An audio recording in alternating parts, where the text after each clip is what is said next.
Hi. Hmm. So funny reading into my own computer. But I know that you're out there, and I wanted to share a story with you. Um, I wish you were sitting in the library right now and we were doing this together, but we're not. So I'm at home, I'm in my kitchen, and you're at home on your Chromebooks. Today I'm going to read Make Way for Ducklings. This is a classic. This is a classic book, by the way. You see this. This is the Caldecott medal that Robert McCluskey got way back in, let me see when this book was published.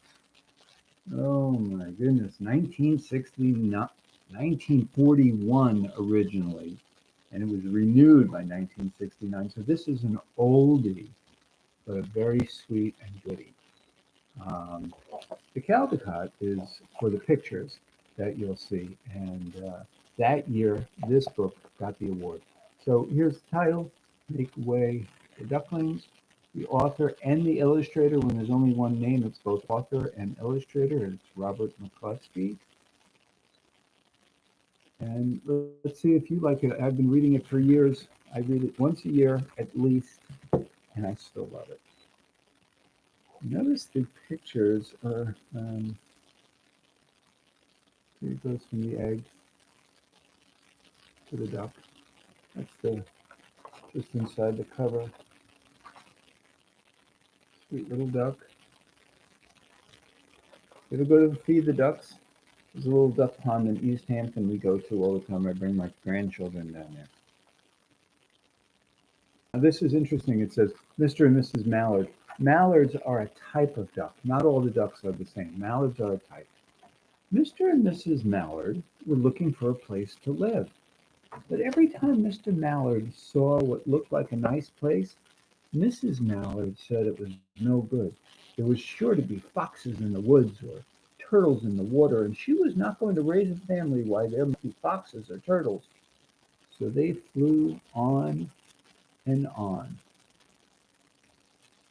I'm just going to ask you real quick, why wouldn't they want to live in a pond or on near a pond where there are foxes or turtles? That's for you to just think about an answer in your own head, and maybe we'll figure it out together later. When they got to Boston, they felt too tired to fly any further. There was a nice pond in the public garden with a little island on it. The very place to spend the night, quacked Mr. Mallard. So down they flapped. Island in the middle of the pond. Where did they say? In Boston, right? Boston is in Massachusetts, which is a couple of states away from us. We live in New York, and then there's Connecticut, Rhode Island, and then Massachusetts. Next morning, they finished their breakfast in the mud at the bottom of the pond. They fished for their breakfast in the mud at the bottom of the pond, but they didn't find much. My dog in the background is barking at somebody who's walking by. Ollie, Ollie, Ollie, hey, you're a good boy. Come on over here and say hi to the children. My son is just coming in. Now, just as they were getting ready to start on their way, a strange, enormous bird came by. It was pushing a boat full of people, and there was a man sitting on its back. Good morning, quacked Mr. Mallard, being polite. The big bird was too proud to answer, but the people on the boat threw peanuts in the water, so the mallards followed them all round the pond and got another breakfast, better than the first one.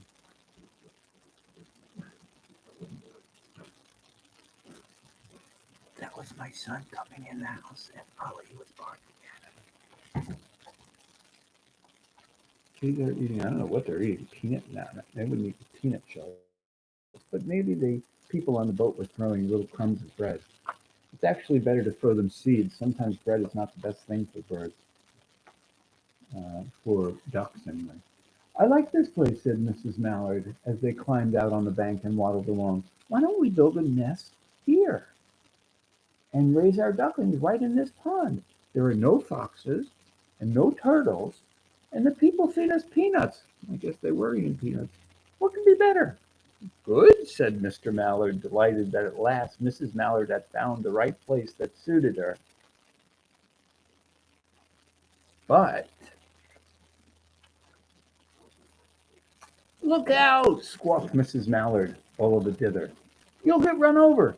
And when she got her breath, she added, this is no place for babies with all those horrid things rushing about. We'll have to look somewhere else. Well, it was only a boy on a bicycle. Oh well, no good. Mrs. Mallard did not like it. So they flew over to Beacon Hill and round the State House, looking for a place. Beacon Hill is like the capital of Boston. Boston is a major city in Massachusetts, just like Manhattan or Queens are major cities in New York. In New York, they're looking for a place to live. Can't find one. They looked in Louisburg Square, but there was no water to swim in. Pretty though, nice houses. Can you guess what time of year it is from what you're seeing? I don't see any snow. Is there any other hint at what you're looking at that can tell you what time of year it is? Are there any leaves on the trees? Hmm. Then they flew over the Charles River. This is better, quacked Mr. Mallard. That island looks like a nice, quiet place, and it's only a little way from the public gardens. Yes, said Mrs. Mallard, remembering the peanuts. That looks like just the right place to hatch ducklings. So they have eggs that they want to hatch. They have to find a place to sit down and get calm, and then maybe the eggs will hatch. By the way, mallards, not all birds do this, but mallards do this. They meet another mallard and they stay together forever. So it's called mating for life. Mallards like to do that. They like to make families. So they chose a cozy spot among the bushes near the water and settled down to build their nest. And only just in time, for now they were beginning to molt, all their old wing feathers started to drop out, and they would not be able to fly again until new ones grew in. Oh, I guess we're learning something about mallards. Their feathers come off probably in the springtime after they've used them all winter, and then they can't fly again until new feathers come in. So the old feathers come off. It's called molting. Sometimes dogs do that. They shed. The old hair comes off, and new hair comes on. But of course they could swim, and one day they swam over to the park on the riverbank, and there they met a policeman called Michael. Michael fed them peanuts, and after that the mallards called on Michael every day. What a nice man. If you had ducks coming up to your house, you would throw them out some bread or seeds or something. Sometimes cats come to the back door of people's houses.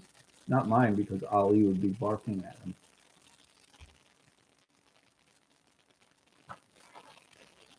After Mrs. Mallard had laid 8 eggs in the nest, she couldn't go to visit Michael anymore because she had to sit on the eggs to keep them warm. So she laid the eggs, and she has to sit on them to keep them warm until they hatch. She moved off the nest only to get a drink of water or to have her lunch or to count the eggs to make sure that they were all still there. 1, 2, 3, 4, 5, 6, 7, 8. There are indeed 8 eggs. And look, Mr. Mallard's over on the side, keeping everything safe, keeping an eye out. Well, one day the ducklings hatched out. First came Jack, then Cack, then Lack, then Mack, and Knack, and Whack, and Pack, and Quack. Mr. and Mrs. Mallard were bursting with pride. It was a great responsibility taking care of so many ducklings, but it kept them very busy. Those little ducklings. This story is so cute. You can see why it's lasted so long and people keep reading it. It's almost 80 years old. The 1940s, right? So we're going to be in 2020. So in 20 more years, it's going to be 2040. So that means it's almost 80 years old, this story. One day, Mr. Mallard decided he'd like to take a trip to see what the rest of the river was like. So he set out. I'll meet you in a week in the public garden, he quacked over his shoulder. Take good care of the ducklings. It was like going on a business trip. Don't you worry, said Mrs. Mallard. I know all about bringing up children. And she did.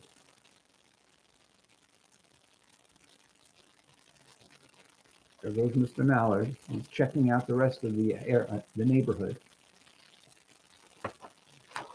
She taught them how to swim and dive.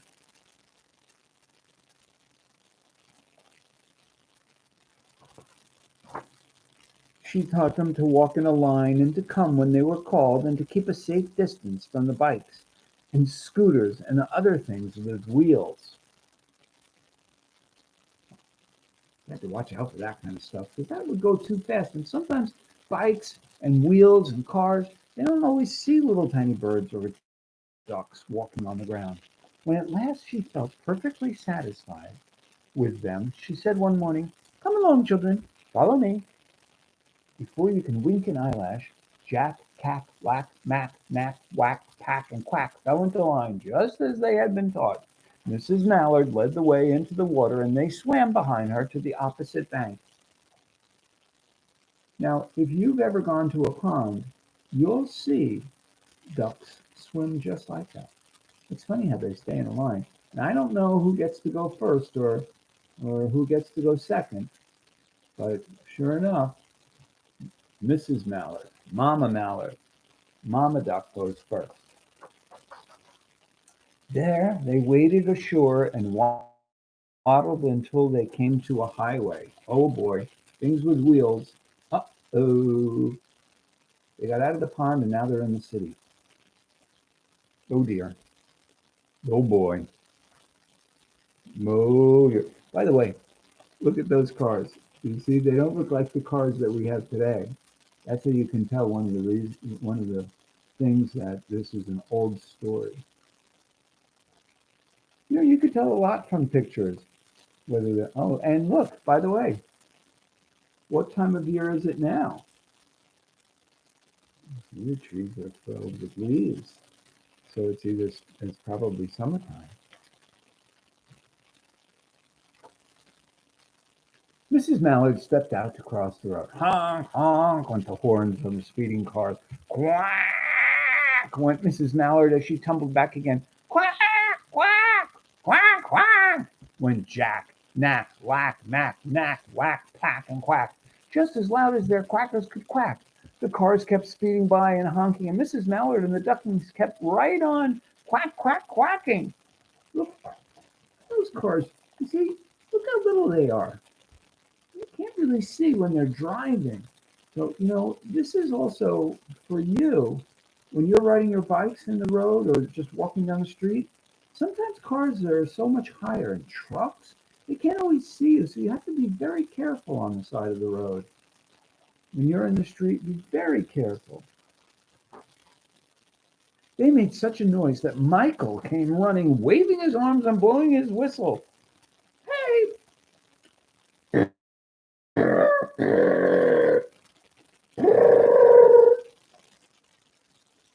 Officer Michael. He planted himself in the center of the road, raised one hand to stop the traffic, and then he beckoned with the other, the way the policemen do, for Mrs. Mallard to cross over. Kind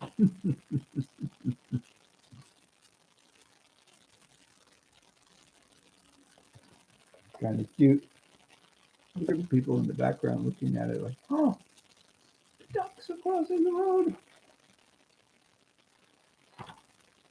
As soon as Mrs. Mallard and the ducklings were safe on the other side and on their way down Mount Vernon Street, Michael rushed back to his police booth. was being a good police officer and helping out. You see the ducks going up the road here.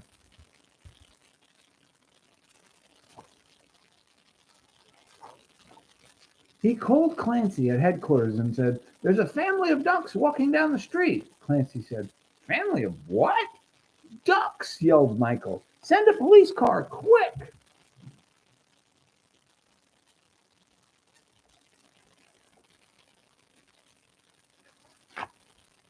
Meanwhile, Mrs. Mallard had reached the corner bookshop and turned onto Charles Street with Jack, Cack, Lack, Mack, Knack, Whack, Pack, and Quack all marching in a line behind her. Look at the man's face in the bookstore. I guess you don't see ducks walking down the street like that every day. And there's the back of a very old car. That's a car from the 1940s. Look at the little boy's face in the window. See, these really are great pictures, which is why he got the award. And he did it all in pencil. These are pencil drawings.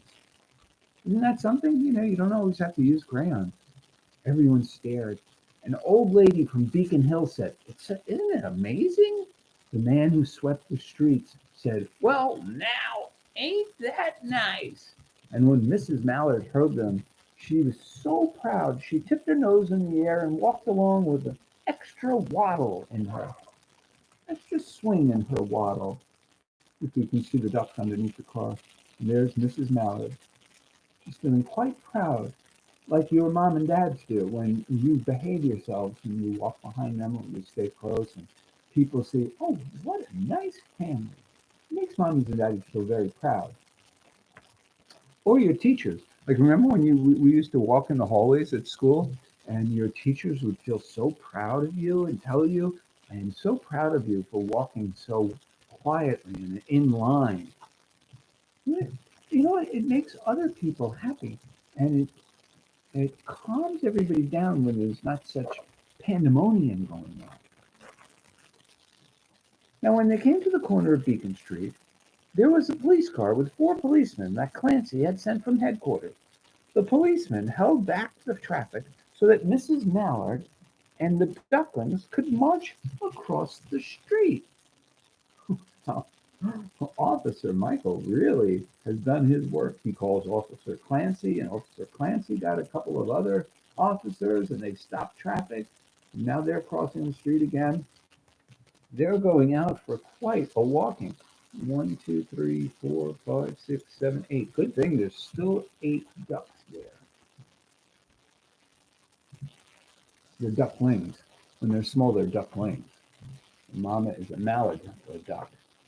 Right on to the public garden. You can count them for yourself. 1, 2, 3, 4, 5, 6, 7, 8. The public gardens is in the park.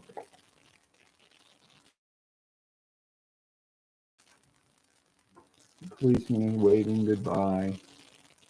Inside the gate, they all turned around to say thank you to the policeman. The policeman smiled and waved goodbye. Quack, quack. You know, I can't get over all these pictures. No wonder he got the award. It's all in pencil. Isn't that great? Can't do that. Although I'm not very good at art. I never really gave it enough effort. I always didn't like to make the mistakes. I didn't have a teacher like Miss Giannis or Miss Suarez who would allow you to make mistakes. My teacher used to say, "No, that's no good. Get rid of it." And when they reached the pond and swam across to the little island, there was Mr. Mallard waiting for them, just as he had promised.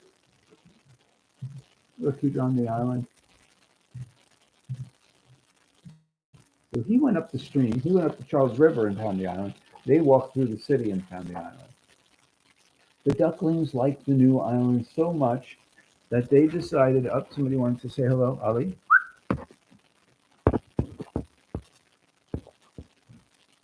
That's Ali. He likes the story too. The ducklings liked the new island so much that they decided to live there. All day long, they followed the swan boats and ate peanuts.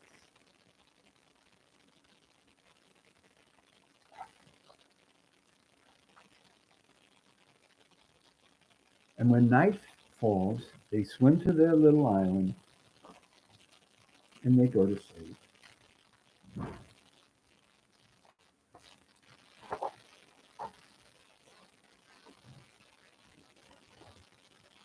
The end. You know, boys and girls, there's so many great stories. I wish I had you in my library. I could read this. You might know this one, 10 minutes till bedtime. That's a great one. You probably have either seen this or read this, The Very Hungry Caterpillar by Eric Carle. Some of you maybe have even taken it out. There's another YouTube video that I just put out called Riding the Tiger. It's a little scary, so I put it out for third, fourth, and fifth grade. If you have older brothers or sisters or would like to see that, I can make that available to you. It's a little bit scary, but if you watch it with somebody else, you can, you can. I think you guys can handle a book like that. It's just a story. It's not real. I mean, it's not a real boy who rides a tiger, but it's a little scary. It is a story about Olivia. She saves the circus. These are just some books that I usually want you guys to read. You might have picked this one out already. Oh, the Places You'll Go. That's Dr. Seuss. And this is another one. Look, this one got an award too. This is a Caldecott for more artwork. Caldecott is for when there's great artwork. Newberry, which is another one, is when it's a new story. That's for the writing. That's when the story itself is so good. It was got the award for being the best story of the year. They give one award each year to the best. They read them all. Some of them get an honor. That's like a second place medal or a third place medal. Only one book gets the medal. This is called the Hello Goodbye Window. Maybe I'll read this one next time by Norton Juster. Anyway, that's all I have for today. You can read this. You can look at this when you get a minute. You can read. You can look at this with your family, with your siblings, your moms and dads, your brothers or sisters, your cousins, and we can talk about it when we meet at Google Zoom at our Zoom meeting tomorrow. So keep reading, find books. Remember to go on what's the one I like?